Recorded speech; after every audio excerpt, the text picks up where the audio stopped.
On today's episode, multiple Blackhawks prospects are doing work at the World Junior Summer Showcase. I'll dive into all of that and also discuss whether the Dallas Stars can make a run at the Stanley Cup once again this season. All that and plenty more right here on Locked On Blackhawks.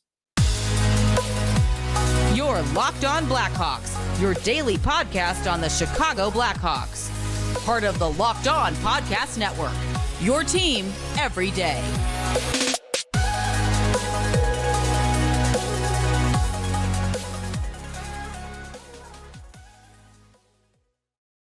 What's up, everyone? Welcome on in to another episode of Locked On Blackhawks, part of the Locked On Podcast Network, your team every day. Today is Friday, August 4th. As always, I'm your host, Jack Bushman. Go and check me out on Twitter at JackBushman2, or you could also go and follow my Strictly Blackhawks account at Talkin' Hockey for all the latest Blackhawks news and updates. And also, just a quick reminder to go and subscribe to the YouTube channel if you haven't done so already. It won't cost you anything. It's 100% free. It only takes a quick click of the button to help me out tremendously. And also that way you can get the latest episode as soon as it becomes available each and every day. And also make sure to go and follow Locked On Blackhawks on Instagram as well to have an opportunity to win some cool free Blackhawks stuff courtesy of yours truly with the giveaway that I'm having right now on the channel. I'm going to be talking a little bit more about that following the first ad break, so make sure to stay tuned to that point in the episode as well.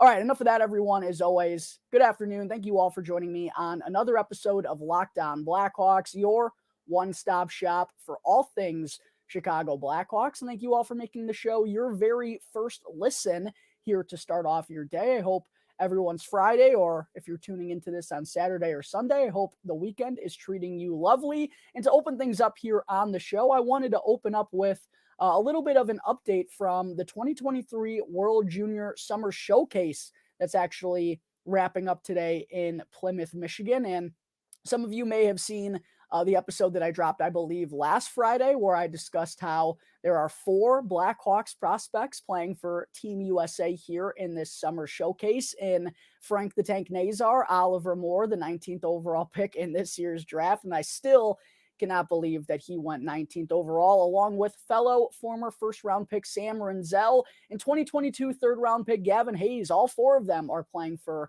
Team USA here in this summer showcase. Team Canada is not participating in the event. I mentioned that as well on the episode last week, so not going to see any of the potential Canadian players that could be playing for Team Canada in the World Juniors here in this event. But Team Finland and Team Sweden both participated, although no Blackhawks prospects suiting up for either of those 2 squads. And for those who may not be quite sure as to what this World Junior Summer Showcase is, just a brief explanation. It's basically just an opportunity for these teams, Team USA, Team Finland, Team Sweden, to get another opportunity to take a look at some of these prospects and see how they've been developing over the last few months. It's basically just another evaluation point for all of these teams in preparation for the World Junior Championship, which will begin the day after Christmas this December. But with the World Junior Summer Showcase having wrapped up today, there's actually one more game for the United States to play here at 4 o'clock.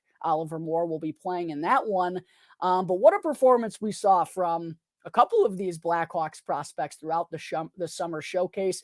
Most notably, of course, 2022 13th overall selection, Frank the Tank Nazar, who was just an absolute man on a mission for the United States throughout this whole showcase. It really felt like he understood this was a really good opportunity for him to showcase his stuff in front of the program. And after, missing out on basically all of his freshman season with the Michigan Wolverines, we didn't really get too good of an opportunity to see Frankie Nazar showcase his stuff in his freshman campaign, which was a bit unfortunate. It also obviously prevented him the opportunity to go and play with Gavin Brindley, Adam Fantilli, Luke Hughes, and a stacked Michigan roster that probably would have been upping his value and made us Blackhawks fans even more excited over the last year. But this is what we needed to see from Frank the Tank Nazar. And it was honestly just a nice reminder and a nice glimpse back to what I saw from him a week after the Blackhawks drafted him last summer at development camp, because this kid was absolutely buzzing up and down the ice. Great offensive game, but also plays a 200-foot style, loves to make an impact all over the ice, uses his speed to be effective in all three zones, even though he's only 5'9". He hustles all the time. He's not scared to go to the dirty areas. He's a great competitor. And we got to see that on display for the United States here in this summer showcase, especially in the game that happened on Monday against, I believe it was it Team Sweden? No, I think it was Team Finland, where the United States won 10-1 behind a 4-goal, 1-assist effort from my boy, Frank the Tank. And we saw him do it in a plethora of different ways. We saw the wheels for his first goal, where he split through the defender and made a beeline right to the net for a little bit of a redirect there, kind of fortunate off of his skate. His second goal, he absolutely houses a wrister top shelf past the opposing goaltender, goes on to add the hat trick. His fourth goal, for good measure, shows off the wheels once again to get all alone on a breakaway and put the United States up 10-1. Also added a primary assist with an offensive zone faceoff win. It was an incredible showing from Frank the Tank Nazar, just a jaw-dropping performance. And yeah, it was really lovely to see after we just didn't get much of an opportunity to see him do this kind of stuff for the Michigan Wolverines as a freshman. Couldn't be more excited for what he's going to do heading back to Michigan as a sophomore. Really stoked for this kid's future, folks. The way that he can buzz up and down the ice, the way that he can impact the game on the offensive side of things. My, oh my, this kid looks like he has all the tools to be a two-way talent for a long, long time. And I'm super excited about his future. And we also saw Oliver Moore display his wheels as well earlier in the tournament. Team USA actually held an intra-squad scrimmage on Wednesday, and we saw Oliver Moore absolutely blow by everyone on the ice to get all alone for a breakaway, a nifty little maneuver to finish it off. His first goal of the World Junior Summer Showcase. And I thought that, along with seeing what Frankie Nazar has done in this tournament, is just a really good reminder. Oh, and I didn't even mention that Connor Bedard kid. The Blackhawks are going to be so freaking deep down the middle moving forward. Speed, glorious speed. Mwah. It is going to be amazing. Watching the wheels on Frankie Nazar and Oliver Moore in the summer showcase has been absolute dynamite. And I did want to share for you all a quote that I read on Twitter earlier this week from Stephen Ellis, who works for the Daily Faceoff, which is a great channel, does a lot of great stuff for prospects in today's NHL game. This is what Stephen Ellis had to say after watching Oliver Moore in that inter-squad scrimmage for the USA. He said, quote, "When watching Moore, it's the speed that you notice first. Not just the top speed, but how he uses it to his advantage too. He saw a play developing, started to cheat a bit, and suddenly he was rushing toward the net all alone and scored. This is the best part. I've said it before, and I'll say it again. There's absolutely no reason why he should have fallen to that second Chicago pick. Yeah, I don't get it. I don't get it. I had Oliver Moore as a top 10 pick. I had him as the 9th best prospect in this year's draft. And he fell all the way to 19. What an absolute blessing. Kyle Davidson's reaction, I think, tells the entire story about how, pardon my language, fucking pumped he was when Oliver Moore fell to number 19. Yeah, super excited for this kid's future as well. And I don't want to leave out Gavin Hayes, because I thought he had a real strong showing as well here in camp. And even according to Stephen Ellis, he said he was really impressed with what he saw from Gavin Hayes. And despite how deep this United States program is, which I'll get to in just a second as well, he thinks Hayes has a pretty good chance to crack Team USA's World Juniors team if he's able to keep it up at the start of the season for the Flint Firebirds. So a really good showing for a handful of these Blackhawks prospects. Sam Rinzel obviously didn't make much of a notable, didn't really do anything in particular that stood out. Wasn't really, he had a nice primary assist on a Cutter Gauthier goal. I'll admit, I don't have the time to watch all of these games, so I'm really just seeing the highlights. But obviously, out of this group, Sam Rinzel is the most raw of them all. He's only going to be a freshman this upcoming season, so no worries whatsoever. I guess you could make the argument with Oliver Moore too, but still not discouraged about Sam Rinzel, and I would like to see him on the back end for Team USA in the World Juniors as well. But getting into kind of what I wanted to talk about to wrap up this conversation revolving around the Summer Showcase, which is how deep Team USA's forward group in particular is looking ahead of the World Juniors. Now, I do still have some concerns about their defense. I think it's really up in the air, and there's going to be a lot of guys fighting for those final few spots. It's really wide open, kind of same with in net. But as far as the forward group goes, I mean, there is a ton of talent on this Team USA roster. What's going to be their roster for the World Juniors. And there are going to be some really good players left out of this forward group because they are remarkably deep. Here's just a list of guys that I have at forward for the USA who figure to be on their World Juniors roster. We have Will Smith, of course, a high-end pick in this year's draft. Same with Ryan Leonard, Frank the Tank Nazar. Cutter Gauthier was a high-end pick of the Philadelphia Flyers. Isaac Howard is a high-end prospect of the Tampa Bay Lightning. Jimmy Snuggerud, high-end prospect for the Blues. There's Quentin Musty, first-round pick this year. Same with Charlie Stramel. Oliver Moore, baby, of course, 19th overall. Gavin Brindley was a first-round pick. Gabe Perreault was a first-round pick. There is tons of talent on this Team USA squad for the Winter World Juniors. Like I said, I do have a little bit of concern about their defense and their goaltending, but I'll tell you what, they should be able to score with anyone out there with the amount of talent that they have at their forward group. And I'm really interested to see how this entire roster is going to shape up come Christmas time. All right, folks, there are some thoughts on the World Junior Summer Showcase, which wraps up today, unfortunately. But coming up in just a moment, I will get into Tom Wilson's recent contract extension with the Washington Capitals, and I'll discuss Seth Jones' deal being named the worst contract in the entire NHL.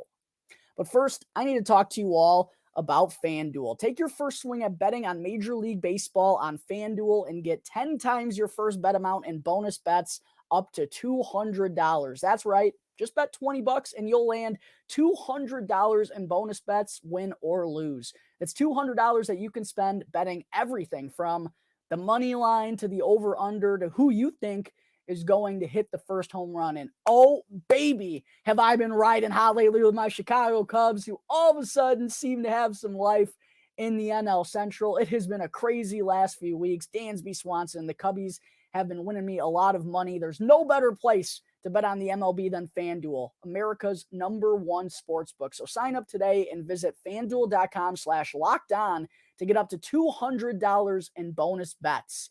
That's FanDuel.com/lockedon. FanDuel, an official partner of Major League Baseball. All right, back here on the Locked On Blackhawks podcast, part of the Locked On Podcast Network, your team every day. Real quick, if you haven't done so already, please make sure you're subscribed to the YouTube channel. I did recently reach the 1,000 subscriber plateau, which I'm so appreciative for, but I'm really still trying to boost up those numbers and to grow the show. So make sure to hit that subscribe button if you haven't done so yet, and make sure to go and follow Locked On Blackhawks on Instagram as well to have an opportunity to win some cool free Blackhawks stuff, courtesy of yours truly right here on the Locked On Blackhawks podcast. And all you have to do in order to enter is you have to be subscribed to Locked On Blackhawks on YouTube. You have to be following Locked On Blackhawks on Instagram, and then just quickly DM Locked On Blackhawks a screenshot that shows you're subscribed to the YouTube channel, and you'll have an opportunity to win a cool free Blackhawks item. I've posted pictures on the Instagram channel of all the stuff that's going to be involved in the giveaway, and the lucky winner will be able to select one item of their choosing. So make sure to go and follow Locked On Blackhawks on YouTube, follow on Instagram as well. You could have a chance to be the lucky winner. All right, segment 2. In the past couple of weeks, this is something that I did want to talk about on the show, and I figured I was going to get there eventually.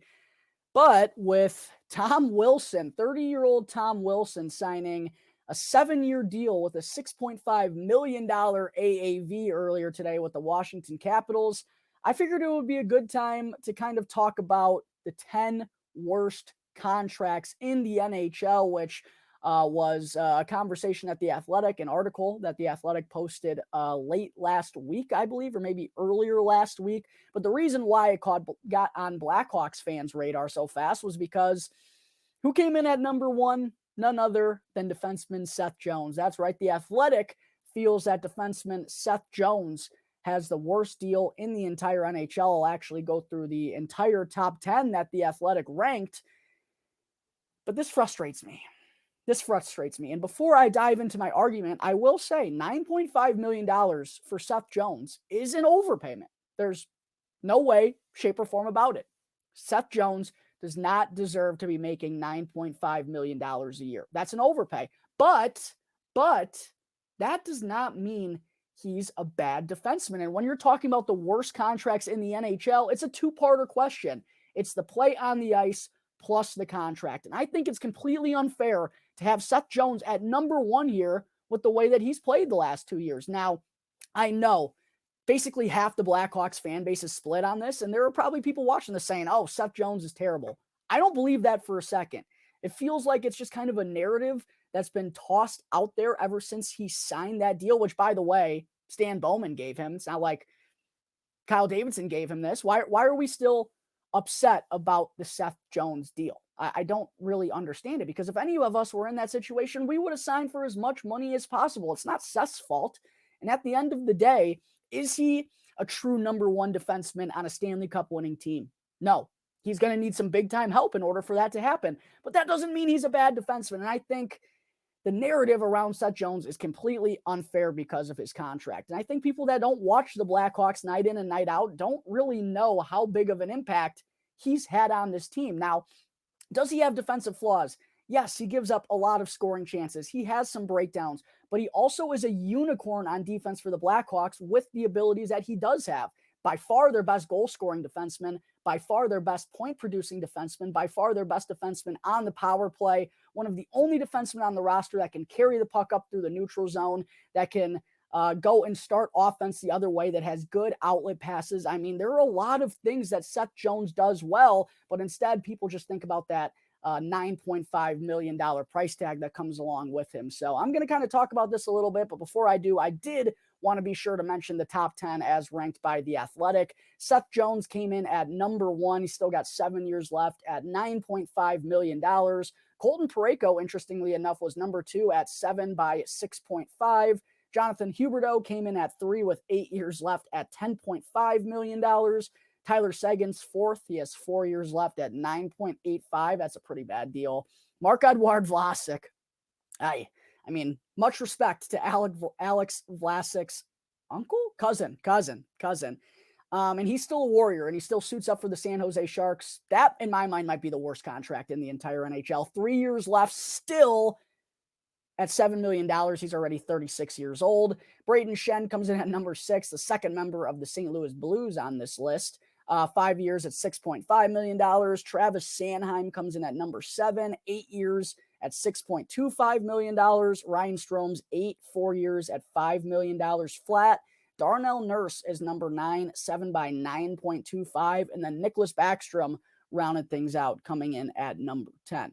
But breaking down that list, there were a couple players that caught my eye who I would have as a worse contract considering their play than Seth Jones. And I know the numbers don't look good for Seth this year. Well, he did score 12 goals, which is the second most of his NHL career, but only having 25 assists in 72 games played. I mean, it really isn't a good look. But at the same time, this Blackhawks offense was dreadful. The guy didn't have a lot of help. And I mean, looking at what the Blackhawks did offensively, I don't think anyone should be surprised that Seth Jones' assist numbers were so low. Plus, he's coming off a year where he had 46 assists the year prior and was a really solid playmaker. The issue that season was he couldn't score any goals. This year, he goes and scores goals, but doesn't have as many assists.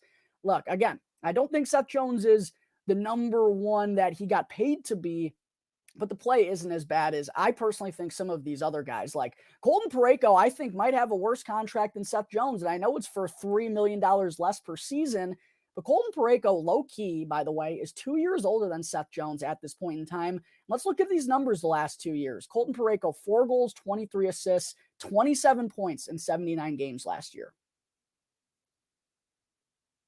Year before that, 35 points in 80 games. He's already 30 years old. I think there's an argument there that Colton Parayko's contract is worse than Seth Jones.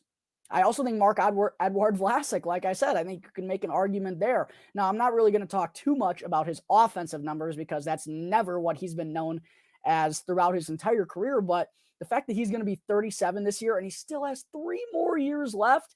I mean, they've been paying Marc-Edouard Vlasic for the next 3 years plus the last 3 for these last 6 years for basically what he was 10 years ago. I think that low key might be the worst contract in the NHL.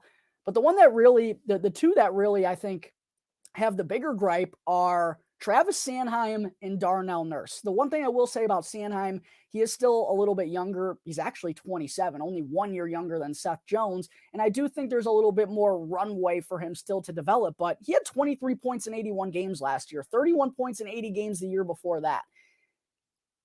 I don't know.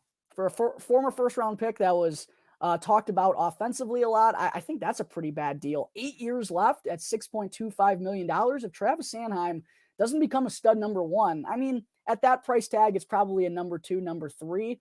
So that's why I don't think it's the worst, plus his runway. The worst, I think, in the NHL is Darnell Nurse, who got ranked number 9. And maybe I'm crazy here. Maybe I'm in an opinion of my own. But Darnell Nurse, I think, is a worse defenseman than Seth Jones. And I think for the talent that he has around him, he's absolutely underwhelmed, especially for that $9.25 million price tag. He's only making $0.25 million a year less than Seth Jones over this whole same time span. And when breaking down Darnell Nurse's numbers defensively, he's not responsible enough to be a number 1 for the Oilers. And offensively, he's not really Seth Jones in my mind. This past season, it was the first time that Darnell Nurse had put up 40 points in a season since 2018-19. He had 12 goals, 31 assists for 43 points. This is a guy who's playing with Connor McDavid, Leon Draisaitl, the best offense in the entire NHL. And he had 41 points in 82 games this past season. I mean, did I read that right? Yeah, 43 points in 82 games, excuse me. I don't know. I personally think Darnell Nurse has the worst contract in the NHL. I still think Seth Jones is up there from a money perspective because it is an absurd overpay, probably by $2 million, maybe even a little bit more. But the play, I just don't think it's as bad as the narrative that's thrown around him. So I do not believe that Seth Jones should have been given the worst contract in the entire NHL. Put him on the list. I completely agree with that. Number 1, I simply don't agree with. But going back to Tom Wilson's contract, there's an argument that this one immediately gets thrown in the top 10 here, folks, because Wilson, he's 29. He's going to be turning 30 in March, but they're paying him for 7 years. And I'll tell you what, as someone who knows how these long-term deals go, when Tom Wilson is 34, 35, 36 years old, Capitals fans, I know, are going to hate this deal because he's inevitably going to slow down. He's inevitably going to get older. Yes, he could still be a pest. He can still be a thorn in your side, but I just don't see him being a consistent 25, 30 goal scorer like you're paying him to be. I mean, he's getting $6.5 million a year. And last season, his career high is basically 25 goals, 28 assists, 52 points in 78 games, had 13 goals and 9 assists for 22 points in 33 games last year before getting hurt. I don't know. I know Tom Wilson is loved by that fan base. And listen, I get that situation. I felt it with Mags Domi last year. I'm sure I'm going to feel it with Corey Perry this year. I'm sure Capitals fans love that guy. It's a hefty price tag for him. Make no mistake about it. I think that probably is inside the top 10 of the worst contracts in the NHL as well. So there are kind of my thoughts on Seth Jones.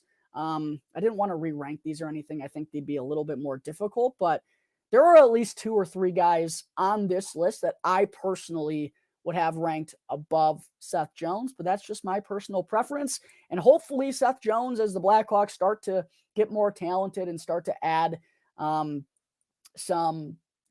better firepower around him, hopefully the numbers will only go up, and hopefully that'll make this conversation a little bit easier as the salary cap goes up as well. And again, I'm not saying Seth Jones has a good contract, but I personally don't believe it's the worst one in the entire NHL. All right, folks, coming up in just a moment, before I let you all go, I still have to get into my Central Division preview on the Dallas Stars. Segment 3, it's time to get into my new segment here on the show where I'm taking a deeper look at each of the other 7 teams in the NHL's Central Division. And I've already gone over the St. Louis Blues, the Winnipeg Jets, the Nashville Predators, and the Colorado Avalanche. You can check out those videos on my YouTube channel easily if you want to. Make sure to smash that subscribe button while you're there. Go and comment and like this episode down below while you're at it. But today I'm going to be getting into the Dallas Stars, who made it all the way to the Western Conference Final this year. And I actually, in my postseason bracket, had them going all the way to the Stanley Cup Final. I think I actually had Dallas winning it all.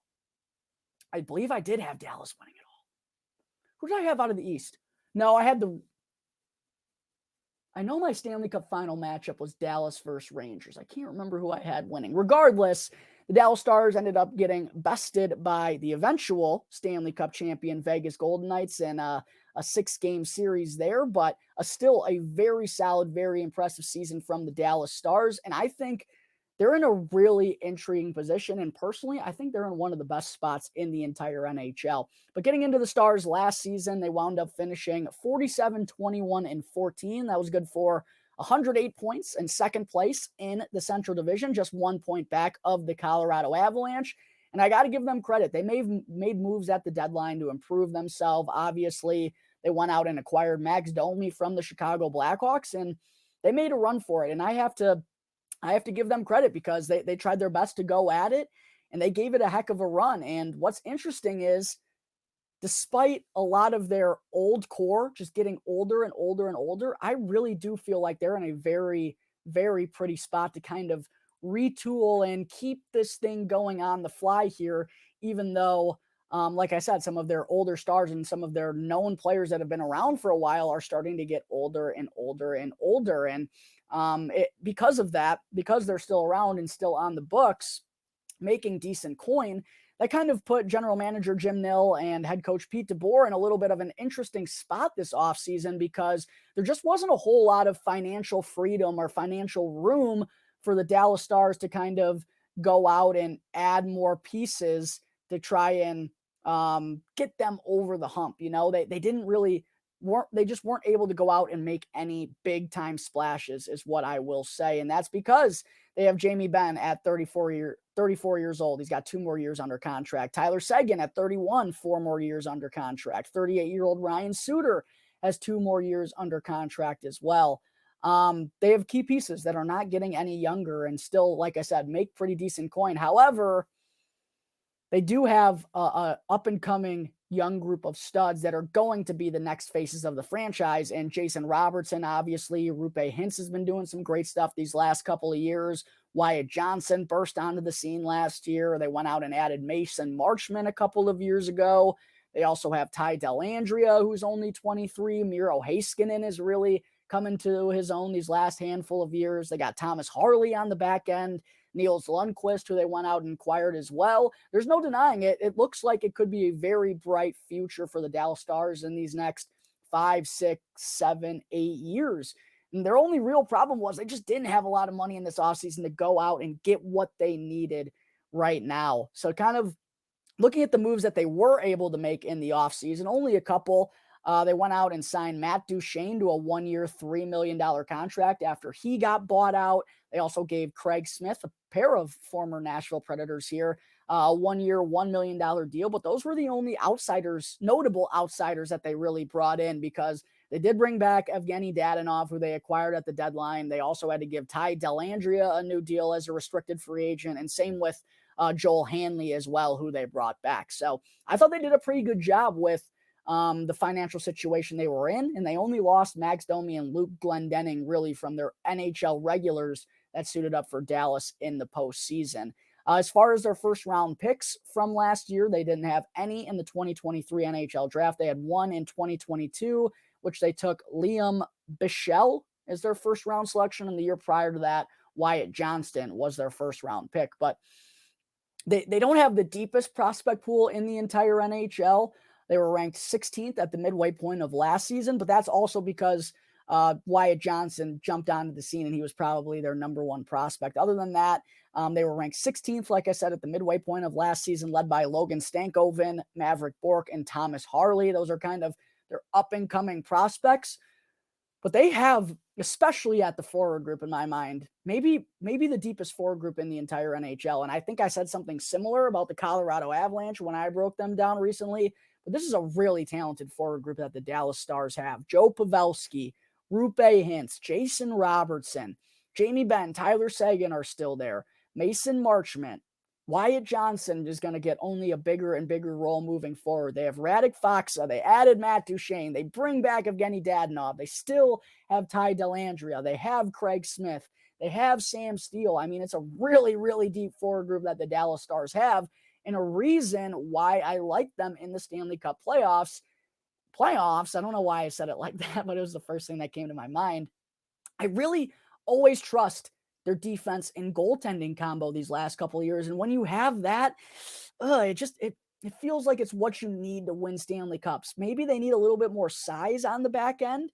But I think this is a very responsible defensive group. And then, of course, Jake Ottinger, and that is the clear-cut future for them. Really, really solid goaltender who the Blackhawks kind of messed up and could have had on their team a few years ago. Elected to go with Henry Ukiharu.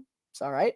But defensively, still a really solid decor. They got Miro Heiskanen, Asa Lindell. Still have Ryan Suter for 2 more years. Yanni Hakanpää, one of the best names in the NHL. Thomas Harley, Joel Hanley, Niels Lundqvist was added. I think they got Gavin Bayreuther, who was part of the Blue Jackets organization before then as well, on top of Jake Ottinger. So all in all, I really do think the Dallas Stars are one of the deepest teams in the entire NHL, let alone this Central Division. So as far as my prediction goes, and look, the Central Division can be random. I won't rule it out that the Stars underwhelm and finish 4th, 5th, and 6th or something, because it feels like the Stars and the Jets are always prone to have those weird years where no one sees it coming whatsoever. But my prediction is I think this team is absolutely deep enough to finish top 3 in the Central Division, and I really believe they should contend for the conference final once again. Jake Ottinger is only getting more playoff experience. The defense is essentially the same. I like their small additions to the forward group, and they basically brought everyone back. I really like this Dallas Stars team going into this upcoming season, and wouldn't be surprised one bit to see them contending for the Stanley Cup.